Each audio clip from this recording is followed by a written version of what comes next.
Hey, my name is Rob Schallenberger, and if you're watching this, then you can probably relate to this in some form or fashion where you've hired the wrong person and it cost you an incredible amount of time, energy, and money. And it's actually pretty funny because during a seminar or a conference, sometimes I'll ask people to raise their hand if they've ever hired the wrong person. And people start laughing, there's moaning. It's pretty funny because most of us can relate to this. You know, when you hire the wrong person, it can cost an incredible amount of time, energy, and money. And so the question is, how do you hire the right person? And we've developed 5 powerful steps that we found can help you hire the right person 90% of the time. Now, these may seem a little intuitive in the beginning. Steps 3 and 4, though, are rarely practiced and can have a huge impact on who you hire so that you can get the right person the first time. So let's walk through these 5 steps. First of all, number 1 is to send out an email to your A-list of associates and contacts. In other words, see if you can narrow your list down to 15 or 20 people of who you consider to be your most well-connected A-list type of person. And in 2 paragraphs or less, send them an email of what you're looking for, what position, what type of person. And you may get 1, 2, 3, maybe 4 responses. Great, it's a wonderful starting point. Headhunters are great and they definitely have a place.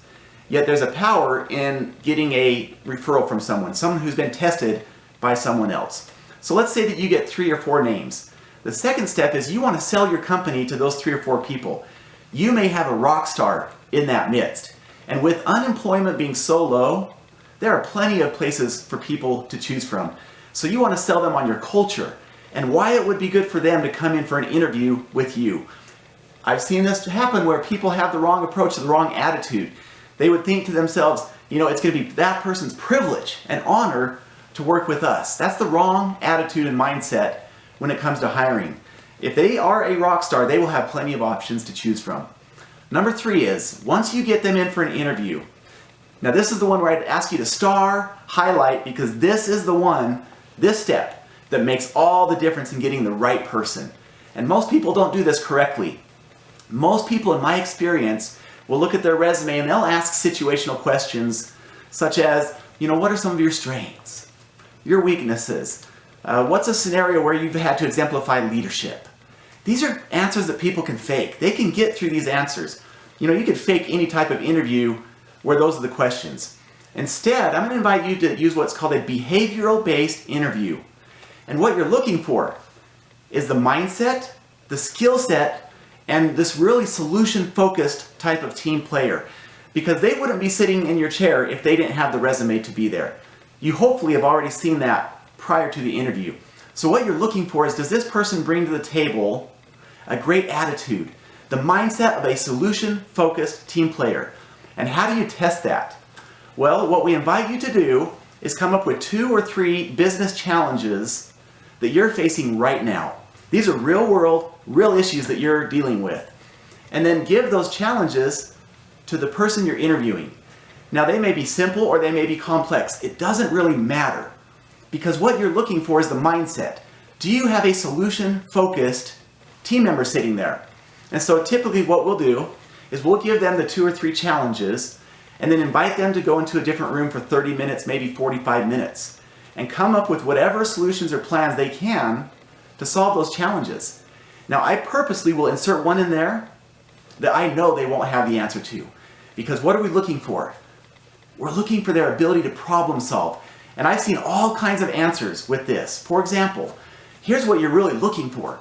Is someone to come back and say, you know what, I would do this. First of all, step 1, I would gather the team. Step 2, step 3, there you go. They're solution focused. They clearly are problem solvers. They have a mindset to go figure things out. They'll be a contributor to the team. Versus, I've seen this happen. Someone will come back in the room and they will say, you know what, that's not my strength in that area, and so I'm not really sure how I would solve that. They're out. Is that the kind of person that you want on the team? Someone that can't figure out solutions? No, think about this litmus test. You would be upset and angry if this person went to your competition because you knew you just lost a rock star. That's how you should feel about the person sitting in front of you when they answer their questions. You should feel like if they go somewhere else that you just had a huge loss. That's the type of person you want to hire. So when they're answering these behavioral-based questions, you should be thinking in your mind, this person's going to be an amazing part of our team, versus instead of, and I know we've all done this, justifying why we should hire this person. Yeah, I think we'll overcome that. That's not it at all. And you're going to see based on their answers, does this person have the mindset of a champion? Are they a problem solver? Do they bring a great energy to the team? And you're not going to get that in questions like, tell me about your strength, one of your weaknesses. You've got to get into the part of their personality where they are actually problem solving, planning.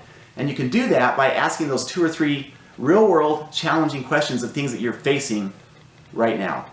Number 4 is once you think you've got your person, depending on what position you're hiring them for, especially if it's a management or leadership position where they will be interacting with other people often, that's where I invite you to have them take a personality assessment. And that means that you have had to have had one already done as well. So for example, bartelbartel.com, they do a great job with assessments. And what you want to see is, does that person sync well with the team? Or is there going to be a mismatch that you can identify early and prevent a bad situation from ever showing up? And the last step, assuming that they pass that interview, assuming that they have a personality that matches, is to establish a relationship agreement that treats that position as a temporary 90-day position. In other words, it gives you an out after 90 days. Now in a relationship agreement, which is really a separate course, there's 4 parts to it. What is the vision for what you would like them to accomplish? What is their compensation? And number 3 is the big one. What are the expectations, guidelines, and no-nos for that position, for them? And the last part of the relationship agreement is, what does the accountability look like? And certainly within 90 days, if not sooner, they should sit down and you should have a real sense of, is this person a fit? Are they a contributor? Are they a rock star on your team? So if a person will use these 5 steps, we found that that will filter through all of the noise and help you get the right person 90% of the time, because it is not worth it, as you well know, to hire the wrong person and have to cost yourself all the time, money, and energy that it will cost by hiring the wrong person. So if you like this and you feel like these 5 steps are valuable, you may want to consider the Breakthrough Entrepreneur Conference, the other online course, as well as the Breakthrough Leadership Conference. This is just one part of what you get in that conference, and you can download both of those courses and get the entire conference on the same Becoming Your Best University. So we wish you a fabulous day. Implement these 5 steps and watch how powerful it can be in transforming your interview process.